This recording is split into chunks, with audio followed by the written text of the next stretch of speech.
दोस्तों, आज की कहानी अभ्यास के महत्व के बारे में बताती है। प्राचीन समय में विद्यार्थी गुरुकुल में रहकर ही पढ़ा करते थे। बच्चे को शिक्षा ग्रहण करने के लिए गुरुकुल भेजा जाता था। बच्चे गुरुकुल में गुरु के सानिध्य में आश्रम की देखभाल किया करते थे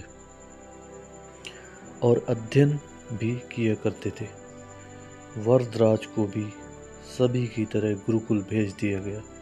वहाँ आश्रम में अपने साथियों के साथ घुलने मिलने लगा, लेकिन वह पढ़ने में बहुत ही कमज़ोर था। गुरुजी की कोई भी बात उसके बहुत कम समझ में आती थी। इस कारण सभी के बीच वह उपहास का कारण बनता है। उसके सारे साथी अगली कक्षा में चले गए, लेकिन वो आगे नहीं बढ़ पाया। गुरुजी ने भी आखिर हार मानकर उसे बोला, बेटा वरदराज, मैंने सारे प्रयास करके देख लिए हैं।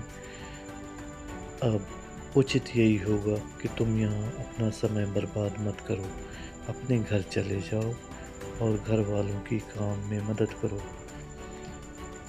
वरदराज ने भी सोचा, शायद विद्या मेरी किस्मत में नहीं है, और भारी मन से गुरुकुल से घर के लिए निकल गया। दोपहर का समय था। रास्ते में उसे प्यास लगने लगी।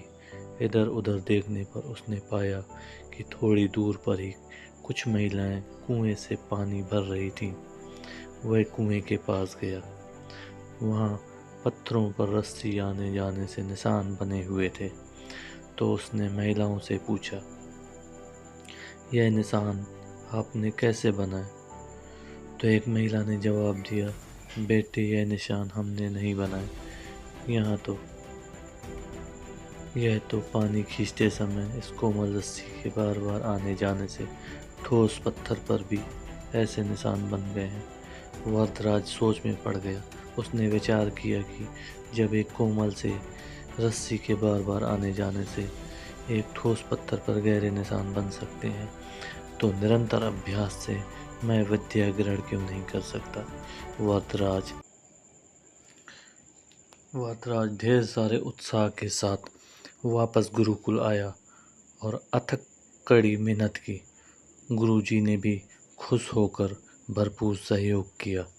कुछ ही सालों बाद यही मंदबुद्धि बालक वरदराज आगे चलकर संस्कृत व्याकरण का महान विद्वान बना, जिसने लघु सिद्धांत कौमुदी, मध्य सिद्धांत कौमुदी, सार सिद्धांत कौमुदी, गीवार्ण पदमंजरी की रचना की।